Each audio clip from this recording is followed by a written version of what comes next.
샬롬, 평안하십니까? 신앙 아카데미 제6강 찬양 부르시고 시작하도록 하겠습니다. 어머니의 넓은 사랑, 귀하고도 귀하다. 찬양 부르시고 신앙 아카데미 제6강을 시작하도록 하겠습니다. 어머니의 넓은 사랑, 귀하고도 귀하다. 그 사랑이 언제든지 나를 감싸줍니다. 내가 울 때 어머니는 주께 기도드리고, 내가 기뻐 웃을 때에 찬송 부르십니다. 어머니의 넓은 사랑, 귀하고도 귀하다.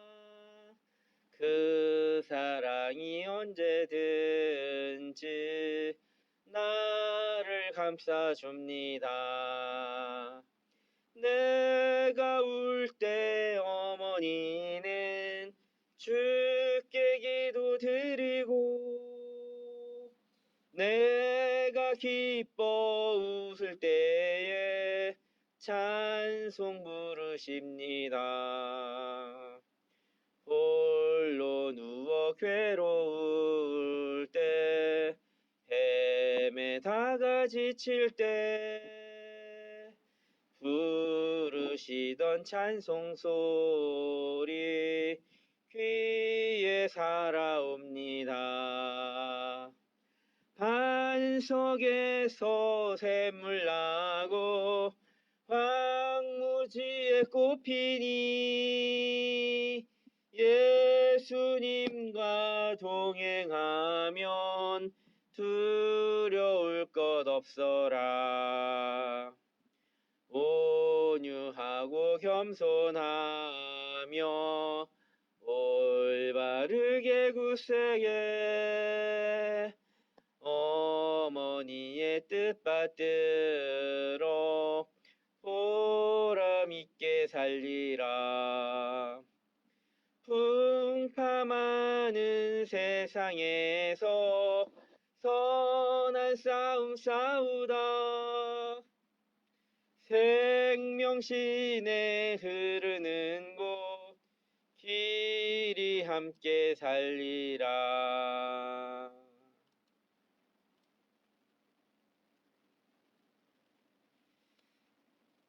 안녕하십니까? 신약반 제6강 부활체험, 그리고 십자가 사건과 예수의 부활에 대해서 우리 한번 생각해 보도록 하겠습니다. 어떻게 잘 지내셨죠? 네, 먼저 우리 부활 사건, 그리고 십자가 사건, 그리고 부활 사건에 대해서 우리 한번 알아보도록 했으면 좋겠습니다. 먼저 부활 체험에 대해서 1교시에 시작하도록 할 건데요. 그 부활 체험에는 먼저 예수의 능력과 그 이름, 복음서에 묘사된 그 예수와 또 바울 서신에 묘사된 예수, 이렇게 두 가지를 알아보고, 또 부활 체험을 위해서 예수의 능력, 그 이름에 중요한 기독교 예배의 신비에 대해서도 한번 알아보도록 하겠습니다. 예수 능력의 그 이름, 예수의 이름에 힘이 있다, 이런 것인데, 복음서에는 뭐라고 예수의 이름이 묘사되었는지 보면, 먼저 복음서에는 예수님을 랍비이자 선생님, 기적을 행하는 자, 이렇게 이야기하고 있습니다. 예수는 이 팔레스타인 지역을 순회하며 가르치던 랍비이자 기적을 행하는 자로 복음서에는 묘사되어 있죠. 또한 예수께서는 하나님 나라를 선포하는 선포자, 설교자로도 이 복음서에서 묘사되고 있습니다. 그런데 이 바울 서신에 있어서는 이 예수를 어떻게 묘사하고 있냐면, 로마 제국을 횡단하며 제국의 도시들마다 전파되어지고 있는 예수, 그 예수님께서 높으신 주님으로 하나님 보좌 우편에 앉아 계시는, 올라가신 그런 높으신 주님으로 선포되는 예수로 표현되고 있습니다. 그런데 이 예수를 묘사하는데 초기 기독교 신앙의 확산과 더불어 성서의 상징을 통해서 예수를 역사적인 예수를 사실적으로 기술하고 있다는 것입니다. 먼저 복음서에서 묘사된 예수는 예수의 살아 생전에 예수께서 사역하셨던 모습을 표현하고 있는 것이고요. 바울서신에 묘사된 예수는 예수님께서 승천하신 이후에 예수 이름의 능력을 선포하며 높으신 예수를 선포하는 복음 전달자들이 전한 예수에 대한 복음의 전달과도 같습니다. 그 다음에 이제 기독교 예배의 신비에 대해서 알아보려고 합니다. 초기 기독교 예배는 그 자체가 매우 신비였어요. 이 신비는 양극단을 달립니다. 그들의 상황은 굉장히 최악이었는데도 불구하고 그들의 초기 기독교 예배는 역동적이었고 폭발적이었죠. 그리고 예수께서는 십자가 사망으로 십자가 고난받으시고 죽으셨으나 또 그의 부활은 또 역전의 일을 펼쳐내게 됩니다.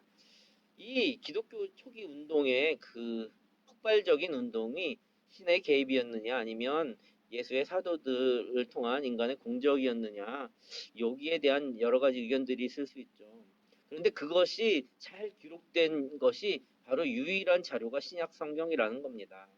그래서 예수님께서 초기 기독교 예배의 그 역동적인 모습과 그 신비는 신약 성경을 통해서 잘 설명할 수 있다는 것입니다. 또 예수의 사역과 또 예수의 이름. 예수의 사역은 무엇인가요? 복음서에 묘사된 예수죠. 예수께서 살아 계셨을 때 사역이니까 복음서에 나와 있는 랍비이자 기적을 행하는 자, 그리고 이 땅 가운데 하나님 나라를 선포하는 설교자의 모습이겠죠. 그리고 또 예수의 이름으로 일어난 예수의 사역과 예수의 이름인데 이 예수의 이름이라는 것은 바울 서신 등 기타의 서신서에서 이 땅에 계시지 않지만 그 예수의 이름으로 일어났던 초대교회 역동성 이것을 이야기하고 있는 것입니다. 이것은 예수님께서 이미 돌아가시고 또 승천하셔서 이 땅 가운데 살아가시지 않아서 예수의 사역은 불연속성에 있으나 이 초대교회의 역동성으로 인해서 증언하는 그 증언자들에 의해서 예수님의 사역은 사실은 연속성을 지니고 있다 이렇게 볼 수도 있습니다. 예수의 이름으로 일어난 성령의 운동, 신앙의 운동은 매우 급진적으로 또 급속도로 폭발적으로 확산되었죠. 그것이 기독교 예배의 신비로운 모습입니다. 기독교 운동이 전적으로 한 인물을 중심으로 일어났음을 이 성경이 증언하는데요. 그 인물이 바로 예수라는 인물을 중심으로 일어났다는 것이죠. 이것이 그냥 흔히 신화 속의 이야기가 아니라 이것은 역사적 가능성 또 역사적 증거 자료로서 분명한 그 당시의 정황을 증거하고 있는 것이며 이것이 신약 성경과 그 본문의 중심적 기술 내용이라고 우리는 알 수가 있겠습니다. 부활 체험에 대한 두 번째 챕터로는 부활을 잊기 전에 십자가 사건의 비애에 대해서 알아보려고 합니다. 예수님의 공생의 사역은 지난 수천 년간 기다려왔던 메시아의 어떤 위대했던 행적의 그런 기대에 못 미치게 겨우 3년에 불과하였죠. 그럼에도 불구하고 이 초대교회 역사와 성령의 바람은 수십 년간 이어졌고 2000년이 지난 현재까지도 이어지게 됩니다. 예수님의 가르침은 당시에 굉장히 조직적이진 않았어요. 이렇게 많은 준비와 아니면 많은 집필 과정을 통해서 아니면 많은 조직된 구성을 통해서 전하진 않았어요. 그냥 여러분 사역을 하시고 거닐면서 마주치는 사람들에게 복음을 전하고 병자들을 치유하시고 만나서 식사하시고 많은 비유들은 때론 직접적이기보다는 간접적인 교훈과 비유가 많았죠. 그런데 예수님의 사역은 3년에 불과했는데 그 사역이 또 끝이 십자가 죽음으로 끝이 났던 사건이었죠. 예수의 제자들은 그런데 이 십자가 죽음 앞에서 의리를 지키거나 아니면 그 자리를 지키기보다는 대부분 뿔뿔이 흩어지고 그렇게 예수를 배신하고 떠나갔죠. 수제자인 베드로마저도 세 번이나 주님을 극구 부인하며 저주하고 떠나갔죠. 그래서 초대교회 예수의 제자들이 아주 바람직한 공동체의 모습을 보여주지도 못했던 것이 사실입니다. 이런 십자가의 비애가 있었죠. 그러나 중요한 것은 부활 사건의 신비입니다. 이 부활 사건의 신비에 대해서 우리가 한번 생각해 보려고 합니다. 복음서의 끝부분 있잖아요. 종결부, 특히 마태복음에도 잘 나타나 있고 또 누가복음의 종결부에도 보면 여기서 시작해서 이 사도행전으로 넘어가는 이 사도행전 시작부에서 확연한 두 가지 일이 분명하게 일어나게 됩니다.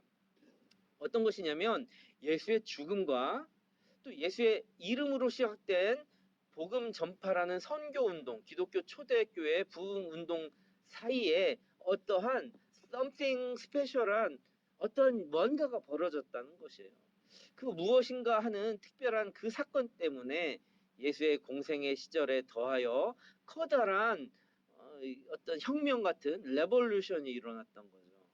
그것이 무엇일까요? 바로 부활 사건입니다. 부활 사건의 목도 그것이 무엇인가?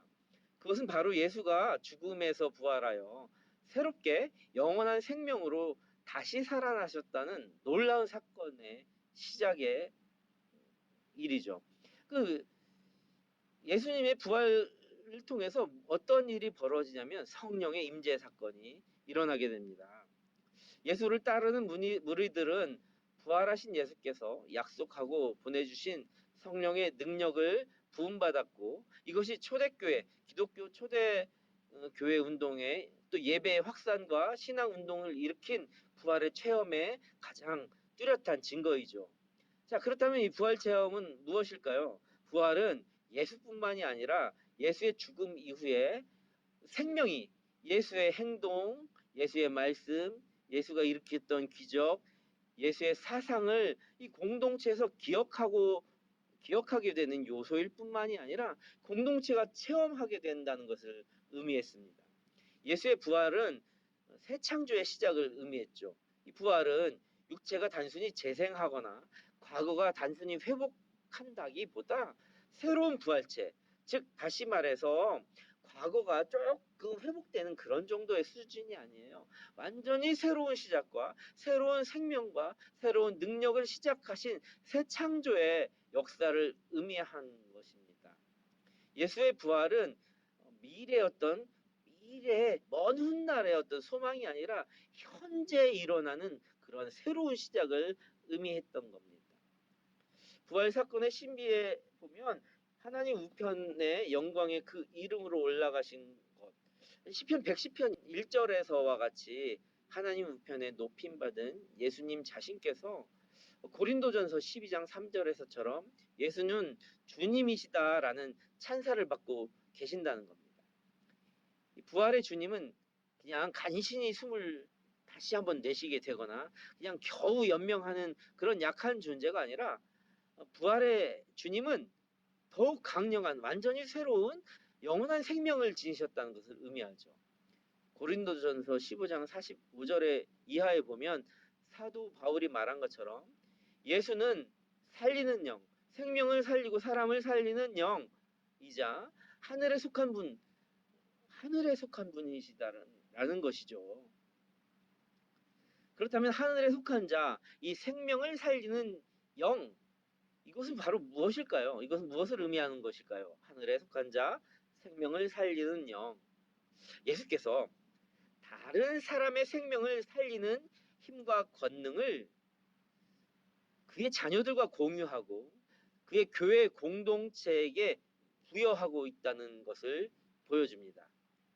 이처럼 부활에 대한 이해와 시각이 우리가 이제 폭넓게 되고 하늘 높은 곳에 계시는 그 하늘에 속한 자, 생명을 살리는 영원한 생명을 주시는 그 권능의 힘으로 이해하게 되면 이렇게 부활을 우리가 이해하게 된다면 비로소 당시 로마 제국 곳곳에 흩어졌던 그 작은 교회들이 일으켰던 불같은 성령의 혁명, 어쩌면 불어오는 바람 같은 거, 성령의 바람 같은 거, 터진 물처럼 밀려오는, 터진 본물처럼 흘러 들어오는 이런 물 같은 성령, 또 가슴 깊은 곳에 이렇게 허기진 마음, 그 갈급함을 채워주는 생명샘 같이 이렇게 차오르는 이 성령의 뜨거움, 또 성령의 바람, 불 같은 역사, 물 같은 성령, 이 뜨거운 성령을 이해할 수 있게 되는 것입니다.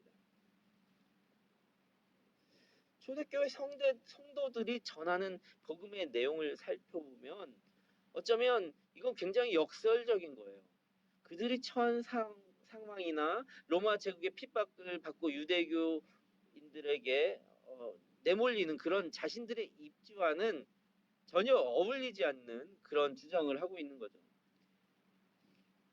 그럼에도 불구하고 그들이 외쳤던 예수의 이름의 능력은 결국 마태복음 28장 19절과 사도행전 1장 8절에 예수의 마지막 지상 명령과도 같은 당부로 이어지며 그것으로 인해 그들의 행동과 그들의 반경은 전 세계를 대상으로 하게 됩니다. 겨우 유대 땅에 전파되었던 그런 메시아를 넘어서 전 우주적 의미를 지니게 되었다는 거죠. 고린도전서 3장 20절부터 23절과 같이 이 세상은 예수의 사람들에게 속한 것이며 바로 저와 여러분이죠. 그 인생 모두가 사실은 또 우리 인생 모두가 그리스도 예수와 또 하나님께 속한 자라고 선포하고 있는 것입니다. 우리 한번 같이 읽어보겠습니다. 고린도전서 3장 20절부터 23절까지의 말씀이에요. 같이 한 목소리로 읽겠습니다. 시작. 또 주께서 지혜 있는 자들의 생각을 헛것으로 아신다 하셨느니라. 그런즉 누구든지 사람을 자랑하지 말라. 만물이 다 너희 것임이라. 바울이나 아볼로나 게바나 세계나 생명이나 사망이나 지금 것이나 장래 것이나 다 너희의 것이요 너희는 그리스도의 것이요 그리스도는 하나님의 것이니라. 아멘. 맞습니다. 저와 여러분은 이 세상을 모두 소유한 것이며 그렇다고 우리의 것이 아니라 우리는 주님의 것이고 또 그리스도는 하나님의 것이다. 결국 하나님의 통치를 받는 그런 담대함을 지녀라. 그분의 권능을 믿어라. 세계가 다 그에게 속하였다. 라는 것이죠. 예수가 바로 하늘에 속한 자, 생명을 살리는 영이라는 것입니다. 우리가 7번째로 생각할 점은 우리의 상태의 변화예요. 노예, 죽음, 죄와 사망의 상태였던 지난 우리는 부활 체험을 통해서 믿음의 상태, 자유, 참 자유, 죄와 사망으로부터 자유함을 얻은 상태, 영원한 생명을 새 생명을 얻은 새로운 피조물 이런 생명의 상태를 지니게 된다는 것입니다. 특이한 점은 이러한 변화가 어떤 미래의 회복이나 먼 훗날 미래에 대한 희망, 소망만을 의미하는 것이 아니라 실제로 중요한 것은 현재의 변화와 현재의 상태를 가리킨다는 것이죠. 믿는 성도들이 지금 화해하고 지금 변화되고 지금 회복의 상태를 이루며 지금 살렘과 평화와 평안과 기쁨을 누리는 상태가 되어서 믿음과 소망과 사랑이라는 인격적 성향을 그런 캐릭터, 그런 인격의 변화를 일으킨다는 것입니다. 이런 인격의 변화는 우리의 행동과 행실로 살아내게 되고 우리 삶으로 표현하게 된다는 거예요. 초대교회 신자들이 그랬다는 겁니다. 부활을 살아낸다면 그의 실제 현재의 삶이 더불어 같이 회복되고 같이 인격의 변화로 그렇게 살아내진다는 거예요. 우리가 만약에 부활을 살아내지 못하고 먼 훗날의 소망으로만 여겨진다면 지금 현실을 살아가는 우리의 삶이 어쩌면 부활을 살아가는 것만큼 그렇게 화해하고 변화되고 회복되고 살림과 기쁨을 누리지 못할 수도 있겠죠. 그러니 부활은 미래의 것만이 아니라는 겁니다. 그래서 이런 상태의 변화는 지극히 현실적이고 here and now, 지금 여기에서 벌어나는 거예요. 이런 성향상 이전 것은 지나고 그들에게는 특이한 능력까지 지니게 되는 그런 변화가 일어났습니다. 무엇일까요? 그것이 바로 성령의 은사와 열매들인 거죠. 이런 열매와 은사는 담대하게 그들의 일상에서 예수의 죽으심과 부활을 증언할 수 있는 힘을 불러일으켰던 것입니다. 이것이 그런데 어디로부터 기인한 것이냐? 바로 8번째, 하나님으로부터 기인한 예수로 인하여 성령으로 부여받은 능력이라는 겁니다. 이 능력은 하나님으로부터 부여받았으며 이 능력이 다른 모든 것을 가능하게 한다는 거예요. 세상의 힘과 파워처럼 이 능력은 정치적인 것도 경제적인 것도 물질적인 것도 육적인 능력과마저도 좌우하고 그것에 또 연연하지 않고 초월할 수 있는 영적인 능력으로 이루어져 있다는 거죠. 세상이 주는 육적인 변화가 아니라는 거예요. 영적인 강력한 변화의 힘, 바로 하나님으로부터 기인한 예수로 인하여 이 성령으로 부여받은 능력인 거예요. 초대교회 초기 기독교 운동이 그랬다는 거예요.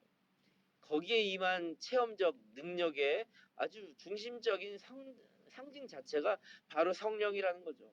이 성령의 능력의 임재 앞에서 모두에게 처해 있는 어려운 상황이나 현실, 자신들이 어떠한 삶을 살아가든지 간에 그 삶의 자리와 상관없이 참 자유를 그들에게 주었고 그들을 변화시켰던 겁니다. 이것을 조금 더 직접적이고 제가 간결하게 한번 표현하자면 최초의 기독교인들은 신의 능력의 영역 안에 사로잡혀 있고 그 능력 안에서 자신의 삶을 누리고 있다는 거예요. 신의 영역에 사로잡혀 있으며 그 능력 안에서 현재 살아가고 있는 인생의 삶을 신의 힘을 빌어 그 삶을 누리고 있다는 거죠. 성령의 힘으로요. 이것이 바로 그들이 체험한 성령의 힘이요.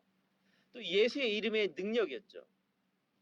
이것은 당시의 유대인들이 흔히 유태인들의 어떤 현실의 회복과 구원을 향한 메시아라는 이름을 넘어서 전 인류의 주인으로 향하고 있는 The Lord, 주님이신 아도나이로 호칭되게 되는 거예요. 당시에 로마 제국의 가장 주인은 바로 The Lord예요. 그런데 그 로드를 로마 황제로 부르지 않고 예수의 이름을 또 로드라고 부른다는 거예요. 그래서 메시아로 부르던 유대인의 그 한계를 넘어서 근본적으로 아주 개혁적이며 온 인류와 우주적인 의미를 부여하는 예수의 이름으로 그렇게 확장하게 되었다는 거예요. 그 초대교회 성도들은 그런 예수의 이름을 우주적으로 펼쳐나갔다는 거죠. 이렇게 하나님의 주시는 능력의 결과로 자신들의 억압받는 현실적인 어떤 상황들을 이겨내고 자신의 삶과 인격이 변하게 되는 겁니다. 이렇게 된 초대 교인과 성도들은 결국 고린도 후서 5장 17절에 새로운 피조물과 에베소서 2장 15절에 나오는 살렘을 이루는 새로운 사람이 되었어요. 무엇으로요? 어떻게요? 예수 안에서 새로운 아담, 옛사람이 아니라 새로운 아담으로서 새로운 아담의 실제와 새로운 아담의 유형을 자신의 삶으로 예수를 통하여 맛보고 예수의 부활을 통하여 직면할 수 있었던 것이죠. 이처럼 부활하신 예수는 성령의 능력을 통해 높임을 받으신 주님으로 그들의 삶 속에서 예수는 현존하신 분이 된 거예요.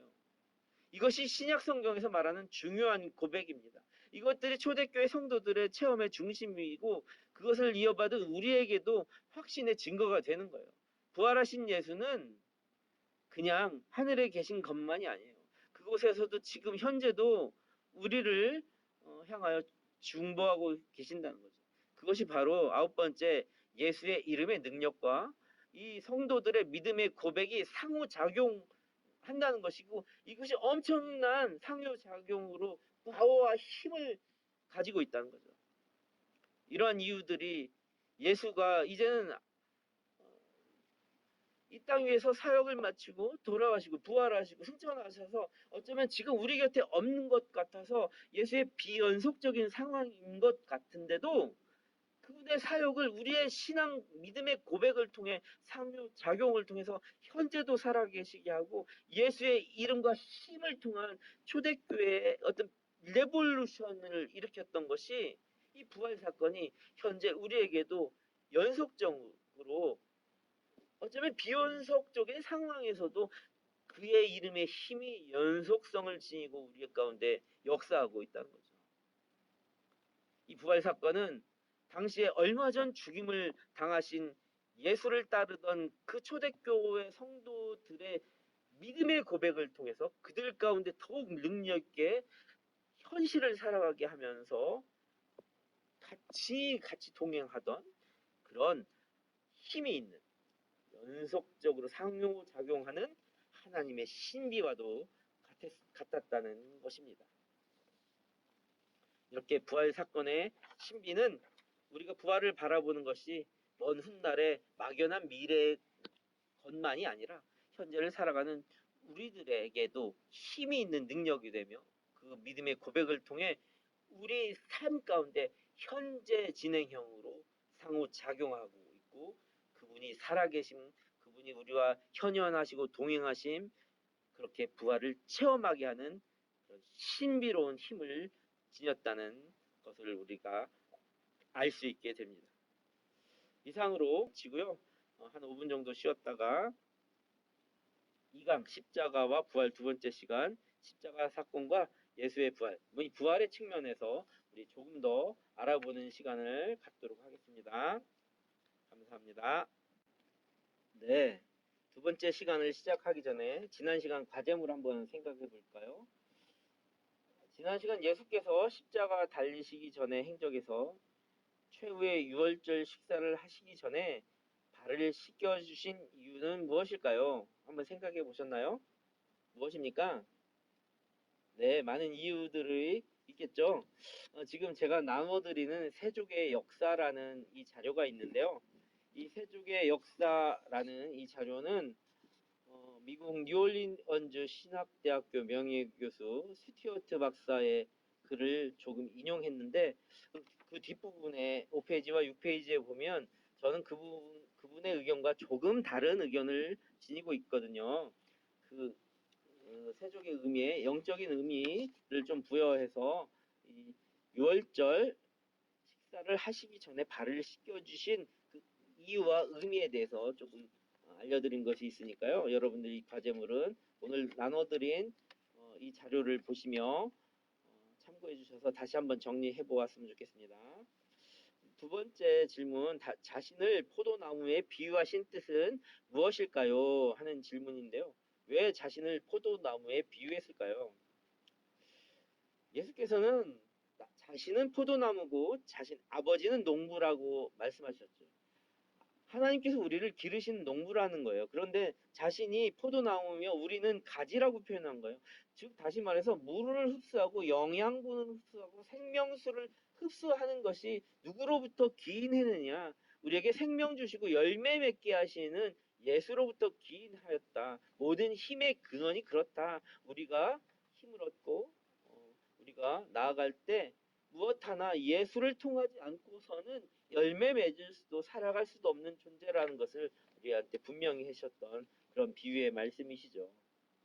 세 번째 질문을 보면 하나님은 우리에게 가서 죄와 죽음을 이기고 승리하신 예수 그리스도의 부활의 기쁜 소식을 다른 사람에게 전하라고 말씀하십니다. 누구에게 어떻게 전하시겠습니까?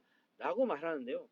이 부활을 우리가 부활 체험이라는 것을 우리가 1교시 때 알아보았는데 부활은 우리의 현재에서 부활을 체득하고 부활을 경험해야 된다고 하잖아요. 부활을 전하고 누구에게 전할 것인가에 대한 고민도 중요한데 사실은 우리가 먼저 부활을 체득하고 부활을 살아내야 되지 않겠어요? 부활을 먼 훗날에 막연한 그런 희망과 소망으로만 생각한다면 우리의 현실이 답답하고 무너질 수 있는데 우리의 삶 자체에서 진짜 인격이 변하고 삶이 회복되고 뭔가 삶이 기쁨으로 이렇게 나아가며 역전되고 삶의 초대교회 교인들처럼 부활 체험을 통해서 삶이 혁신적으로 극적으로 자신의 처한 상황과 달리 변했던 것처럼 우리가 누군가에게 부활을 전하기 위해서는 우리가 먼저 그런 부활의 체험을 해야 되지 않을까 생각합니다. 나눠드린 신약학교 보조자료, 예수님의 고난, 그리고 예수님의 높아지심 이 이야기, 이게 이제 기독교의 신비잖아요. 그분의 고난이 그 후에 있는 부활과 이 정반대 역전되는 상황을 통해 우리에게 가장 중요한 의미를 부여하고 있다라는 것을 우리가 알 수 있게 되겠습니다. 이제 제2강 이제 시작하도록 하겠습니다.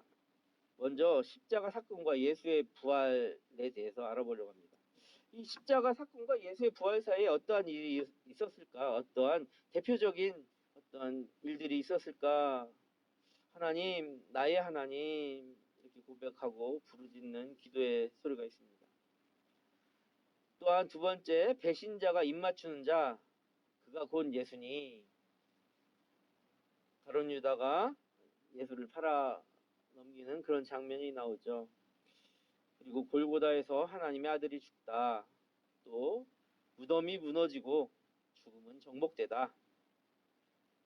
또 한 끼 식사로 두 제자의 마음을 데우다. 또 사랑하는 제자들에게 마지막 가르침을 주다.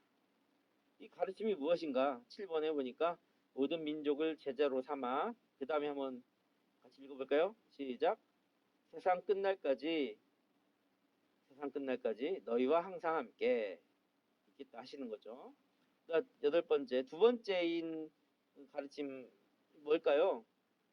오직 성령이 임하시면 그 다음 같이 한번 따라해 볼까요? 시작. 땅 끝까지 이르러 내 증인이 아멘, 내 증인이 되리라. 아멘, 아멘. 이러한 사건들이 있었죠. 자, 그렇다면 십자가 부활 두 번째 시간, 부활하신 왕 예수, 부활하신 왕, 높임 받으신 그 왕 예수 이 측면에서 우리가 한번 생각해 보려고 합니다. 첫 번째는 부활하신 왕께서 엠마오로 향하시다. 또 부활하신 왕께서 자기 사람을 돌보시다. 또 부활하신 왕께서 의심하는 제자들을 만나시다.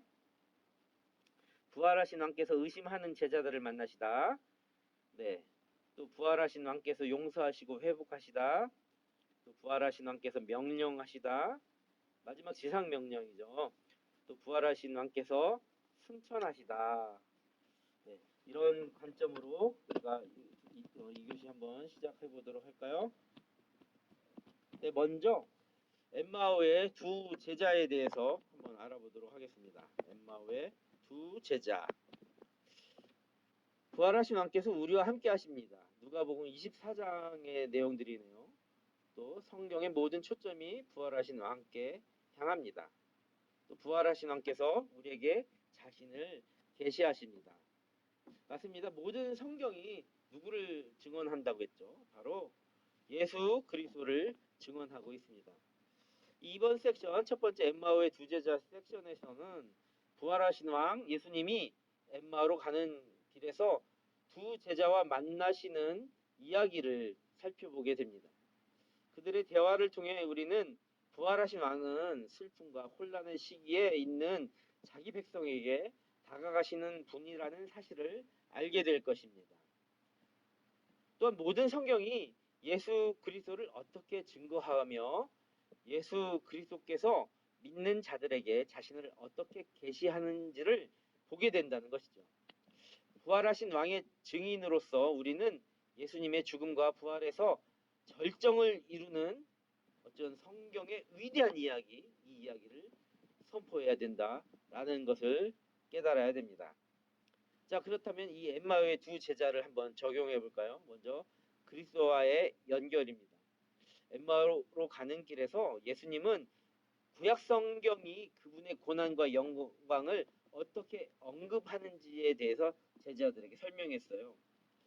제자들처럼 우리도 하나님의 기록된 말씀의 핵심에 있는 예수의 복음에 집중해서 그리스도의 복음과 그리스도의 부활, 죽음과 부활의 관점에서 우리는 성경을 잘 통독하고 읽어야만 합니다. 신학적 적용을 해보면 하나님은 우리에게 그리스도의 죽음과 부활의 관점에서 성경을 읽고 해석하라고 말씀하신다는 거죠. 자, 이제 제자의 파송 두 번째 섹션에 가도록 하겠습니다. 요한복음 20장의 내용입니다. 이 부활하신 왕께서 살렘을 주십니다. 평화를 주신다는 거죠. 부활하신 왕께서 제자들을 그리고 평강을 이루라 하시고 보내시는 거예요. 그런데 그냥 보내주시지 않고 부활하신 왕께서 성령의 능력을 얹어서 부가하여 덤으로 주는 거죠. 이 섹션에서는 예수님이 새 생명으로 부활하신 그날 저녁에 제자들에게 어떤 말씀을 하셨는지를 살펴보게 되는 것입니다. 예수님이 제자들에게 주신 명령은 성경의 전체 줄거리를 움직이는 하나님의 계획을 반영하고 있는 거예요. 자, 다시 말해서 성부 하나님은 아들을 보내시고 이 아들이신 성자 하나님은 자기 백성을 세상으로 보내시며 이 성부 하나님과 성자 하나님은 우리에게 이 사명의 권세와 능력을 부여해 주실 도우시는 성령님을 보내신다는 겁니다. 예수님을 따르는 사람으로서 저와 여러분들 우리는 하나님과 고난받으시는 구원자의 형상으로 지어져 보내심을 받은 자들이라는 거예요. 우리는 홀로 또 그 사명을 감당하지 않게 주님께서는 그 사명을 감당할 수 있는 힘이 되시는 하나님의 영, 성령을 같이 부여하여 주신다는 거예요. 자, 이 제자 파송에 대해서 적용해 볼까요? 그리스도와의 연결을 한번 해보겠습니다. 성경은 성부 하나님이 성자 하나님을 보내시고 또 성자 하나님은 자기 백성을 세상으로 보내시며 성부 하나님과 성자 하나님은 우리에게 사명의 권능을 주실 이 성령님을 보내신다라는 겁니다. 신학적 적용을 해보면 하나님은 우리에게 세상에 하나님의 용서를 전할 때 예수님을 대신해 우리가 그 복음을 계속 이어서 전하고 증거하라고 명령하십니다. 그렇게 제자를 파송한다는 거죠. 우리 또한 예수로부터 그 명령을 부여받은 제자로서의 파송받은 자들입니다. 자, 그렇다면 의심하는 도마에 대해서 한번 생각해 보겠습니다. 세 번째 의심하는 도마. 먼저 도마가 믿음의 조건을 내건 거야. 나 못 믿겠다고. 도대체 좀 믿을 수 좀 있게 해달라고. 요한복음 20장의 내용입니다. 그러자 예수님께서 믿음을 명령하셨어요. 그리고는 도마가 신앙 고백을 하는 장면이 펼쳐집니다. 이 섹션에서는 믿음이 흔들릴 수 있잖아요. 누구나 다 그렇죠. 믿음이 흔들리는 사람들에게도 예수님이 어떻게 반응하고 계시는지를 보여드립니다. 그러니까 도마에게 집중하는 게 아니고 사실은 여기서는 예수님께 집중해야 돼요. 예수님께서 어떻게 지금 일을 진행하고 계시는가요? 믿음은 바라는 것들의 실상이요. 보이지 않는 것들의 증거를 친히 몸소 보여주시고 있는 거예요. 예수님께서. 믿는 자로서 우리는 다른 사람들의 믿음을 강하게 할 역할도 있을 뿐만이 아니라 우리 자신에게 있는 의심과 의문이 많이 들 때에도 그럴 때에도 하나님을 신뢰하도록 부름받았다는 존재인 것을 잊지 말아야 합니다. 의심하는 도마를 한번 적용해 볼게요. 그리스도와의 연결. 이 도마는 다른 사람의 증언을 의심했음에도 불구하고 예수님은 그를 만나 주셨어요. 부활하신 예수님을 만나는 복을 누리게 됩니다. 예수는 부활하셔서 영광스럽게 빛나는 자신의 몸도 또 자기 백성을 향한 그리스도의 변함없는 사랑의 흔적인 손의 못자국도 숨기지 않고 다 보여주셨어요. 도마는 바로 그것을 보았다는 거예요. 비록 우리도 예수님을 눈으로 보지 못할지라도 도마처럼 결국엔 이렇게 고백해야 됩니다. 예수 그리스도는 나의 주님이시며 나의 하나님이시다라고 말이죠. 신학적 적용을 해보면 하나님은 예수님을 증거할 때 예수님을 의심하는 자들에게 예수님처럼 이렇게 우리로 하여금 이런 가르침을 가르치고 계시는 것 같아요. 의심하는 돈마의 신학적 적용을 해보면 예수님은 우리에게 인내를 인내하도록 가르치고 계신다는 거죠. 예수님을 증거할 때 우리가 때론 의심스럽고 때론 나약해져서 흔들릴 때가 있지만 예수님이 그래서 그렇게 하셨던 것처럼 도마에게 그렇게 하셨던 것처럼 인내하라고 하시는 거예요. 참고 기다리면 언젠가는 우리에게도 주님을 만나는 복이 있을 거라고. 의심하는 자들에게 인내하라고 하나님께서는 우리에게 말씀하고 계신다라는 거죠. 자, 이제 네 번째 디베랴 호숫가의 베드로. 드디어 베드로 만나는 장면이네요. 예수님을 3번이나 부인했던 그 베드로를 만나 주신 예수님께서는 부활하신 예수님께서는 베드로에게 부활을 체험하게 하는 겁니다. 3번 나를 사랑하느냐 하며 자신의 잘못을 회개하게 하는 그런 시간을 마련해 주는 거예요. 예수님의 능력, 예수님의 계획하신 것, 능력, 예수님의 그 예비하신 것으로 자신을 계시하고 있습니다. 밤새껏 정말 허탕을 치고 있는 베드로에게 자신의 예비하심으로 예수의 능력을 보여주시는 거예요. 또한 예수는 베드로를 만나서 물어보시는 거죠. 네가 나를 사랑하느냐? 예수님은 회개하는 이들을 다시 인정해 주시고 그들을 다시 한번 수제자의 위치로 복음 전달자의 위치로 재위임해 주고 계신다는 거예요. 그러면서 예수님은 자신을 따르는 일에 다시 한번 집중할 수 있도록 독려해 주시는 겁니다. 이 섹션에서는 예수님이 부활하신 후에 제자들에게 3번째 나타나신 장면을 볼 수 있게 됩니다. 이날 아침에 예수께서 마련하신 그 식사 자리에서 예수님은 회복하신 그 능력을 영적이고 기적적인 그 물고기를 많이 잡게 하는 그런 것으로도 보여주셨으며 실제 조반을 차려주시면서 삶의 자리에서의 회복하는 것을 보여주시는 거예요. 예수님께서는 사람들을 죄에서 구원하시려는 하나님의 계획을 성취하셨기 때문에 제자들의 그런 죄와 실패를 용서하실 수 있었고 주님을 따르는 사명을 다시 한번 감당할 수 있도록 베드로를 다시 위임할 수 있었던 것입니다. 예수님을 따르는 자로서 저와 여러분들 우리는 자신의 죄와 실패를 넘어서 예수의 이름으로 위대한 일을 성취할 수 있도록 회복시키는 그 주님의 능력을 믿어야만 할 것입니다. 이 디베랴 호숫가의 베드로를 다시 한번 생각해보면 한번 적용해 보도록 하겠습니다. 그리스도와의 연결. 예수님은 제자들과 아침 식사를 하시며 회복하시는 능력을 실제로 보여주셨습니다. 예수님은 사람들을 죄에서 구원하시려는 하나님의 계획을 성취하셨습니다. 그러하기에 제자들의 죄와 실패를 용서하실 수 있었고 그래서 주님을 따르는 사명을 베드로에게 그의 제자들에게 다시 위임할 수 있었습니다. 신학적 적용을 해보면 하나님은 우리에게 믿음의 여정이 어떠한 굴곡이 있고 어떠한 일이 있든지 그것이 어떠한 상황이 처해져 있든지 다른 믿는 사람들에게 어떠한 무슨 일이 일어나든지와 상관없이 나는 예수님을 따르라 라는 것을 보여주시는 거예요.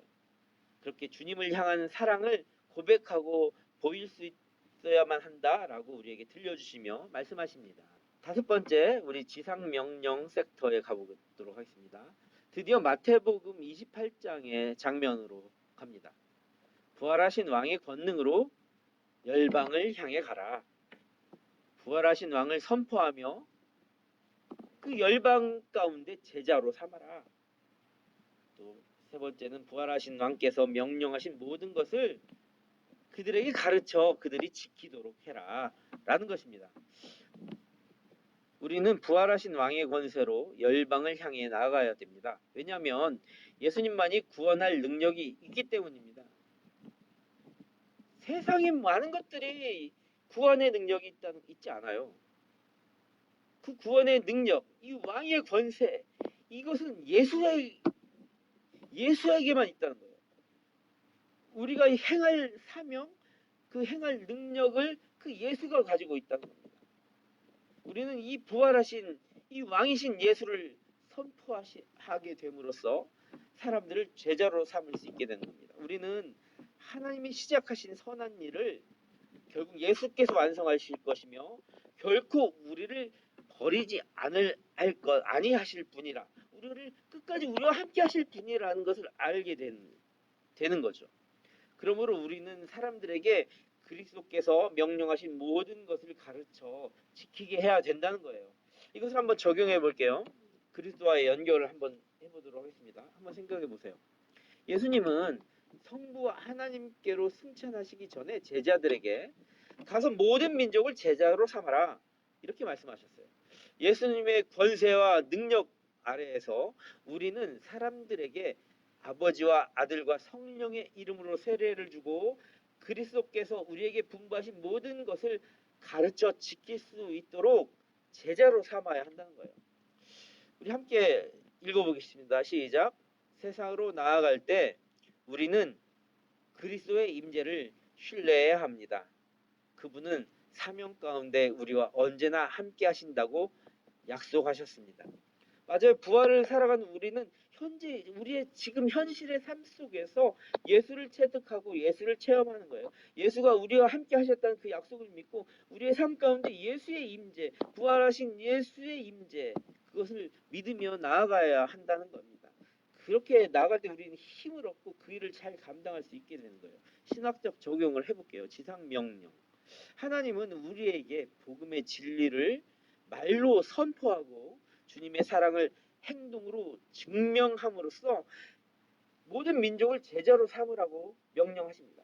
우리가 부활을 살아가고 우리의 삶 가운데 그런 회복이 일어나야만 세상이 우리를 향해서 주님을 발견할 수 있는 거예요. 우리가 주님을 신뢰하지 못하고 믿음으로 고백할지도 못할 뿐만 아니라 우리의 삶이 부활과 전혀 무관한 삶을 산다면 어떻게 세상을 제자로 삼고 세상 가운데 예수를 증언하겠습니까? 그러니 우리는 주님의 사랑을 행동으로 증명함으로써 모든 민족을 제자로 삼게 된다는 것입니다. 이제 마지막 6번째 승천 섹터로 가보도록 하겠습니다. 승천. 예수님은 제자들에게 성령님을 보내시겠다고 약속하셨습니다. 이제는 복음서에서 넘어가서 사도행전 1장의 구절로 가게 되겠네요. 성령이 충만하신 역사가 일어나는 겁니다. 예수님께서는 온 땅에 복음이 전파되리라고 예언하셨죠. 세 번째로 예수님은 하늘로 올라가셔서 그 모든 권세를 지금도 행하고 우리를 위하여 중보하며 그 능력을 발휘하고 계신다는 거예요. 승천하셨음에도 불구하고 예수님께서는 우리와 무관한 것이 아니라 불연속상에 있는 것 같으나 연속선상에 그의 능력이 지금도 임하고 있다는 겁니다. 이번 섹션에서는 예수님이 죽은 자 가운데에서 부활하셨다는, 그리고 승천하셨다는 그 장면으로 다가가는 겁니다. 예수님이 부활하신 지 40일이 지났어요. 이제 예수님이 하늘로 올라가시며 천국에 들어가 하나님 아버지의 오른편 보좌에 앉으실 때가 되었다는 거예요. 당시에 예수님은 제자들에게 이미 마태복음 28장에서 지상 명령을 주셨단 말이에요. 그리고 이제 다시 오실 때까지 이 땅에서 마지막이 될 한 말씀을 더 주시고 약속하고 있습니다. 그것이 무엇인가? 예수님은 제자들에게 그들의 사명을 수행할 능력을 주실 그 성령님을 보내시겠다고 약속하셨다는 거죠. 제자들이 땅끝까지 이르러 복음을 전할 때 취할 사명의 단계를 미리 말씀해 주신 거예요. 그리고 마침내 예수님은 하나님께 올라가셨어요. 승천하셨어요. 그럼에도 불구하고 예수님은 현재도 부활을 체험하고 승천을 목격한 그 제자들, 그 믿음의 고백 아래 지금도 모든 피조물들을 다스리고 계신다는 거예요. 그리고 다시 오실 때까지 자기 백성들을 향해 중보하고 계신다는 거예요. 이 승천을 한번 적용해 볼게요. 그리스도와의 연결. 자, 예수님의 승천.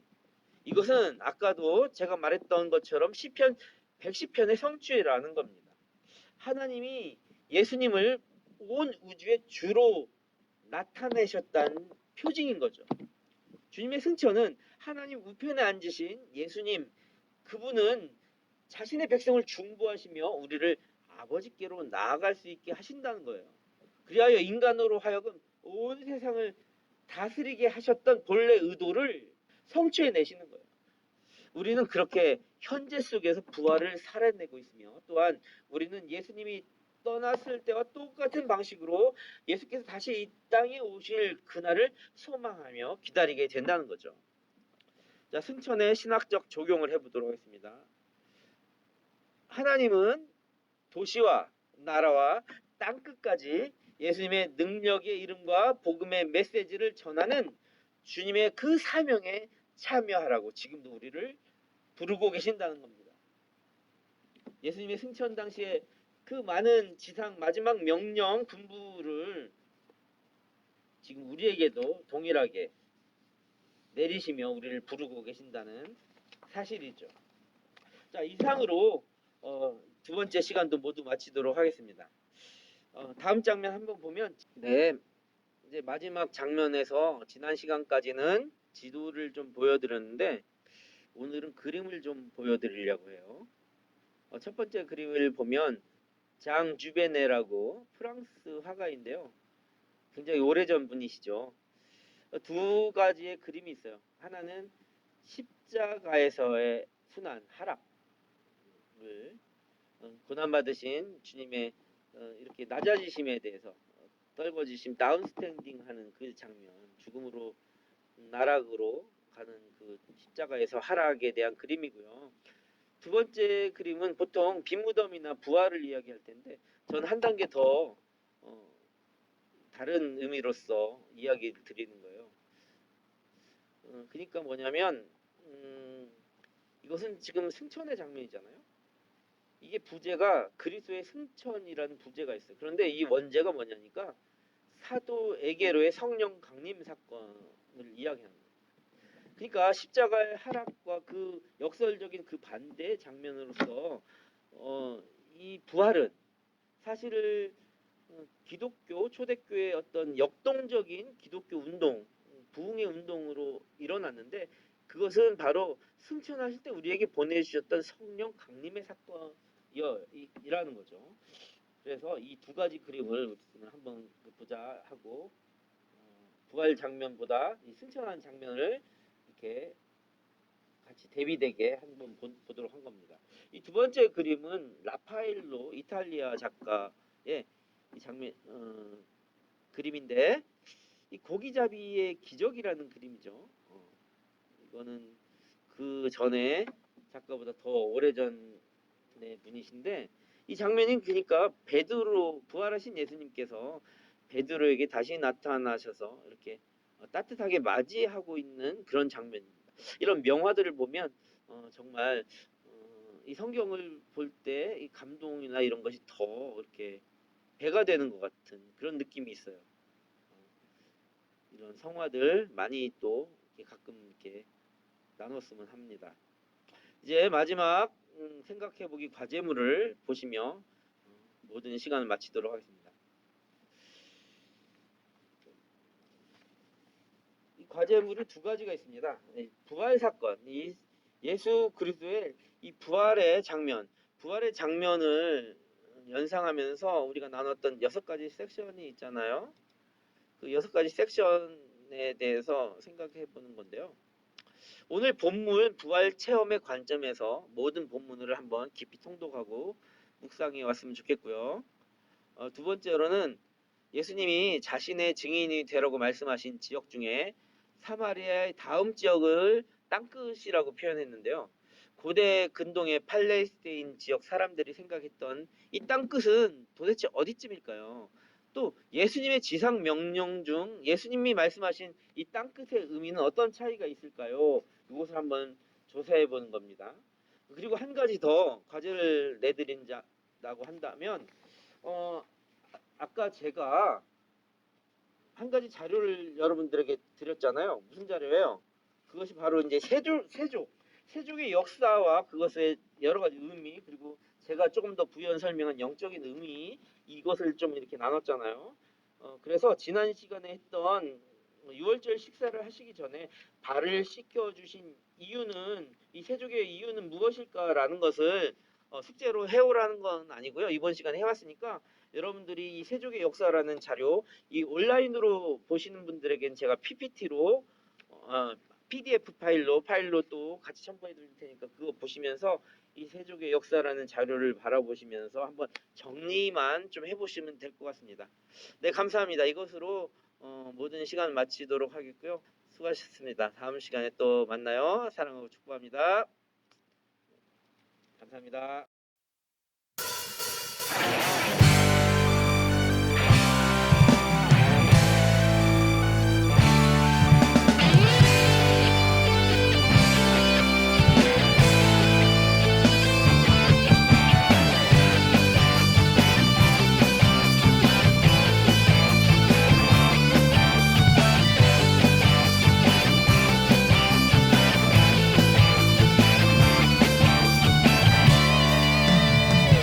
나의 모든 삶을 인도하신 분, 지금도 살아계셔 함께 하시는 분, 내가 숨을 쉬는 모든 것 감사, 어디로 가든지 신뢰하며 감사. 태초부터 날 향한 계획 가지고 변함없이 함께한 주 위해 살리라. For God, 주를 위해 맡겨진 삶. For God, 주를 위해 드려진 삶. 나의 계획 방법 내려놓고 주님만 의지하며, 나의 생각 경험 내려놓고 주님만 바라보네. For God.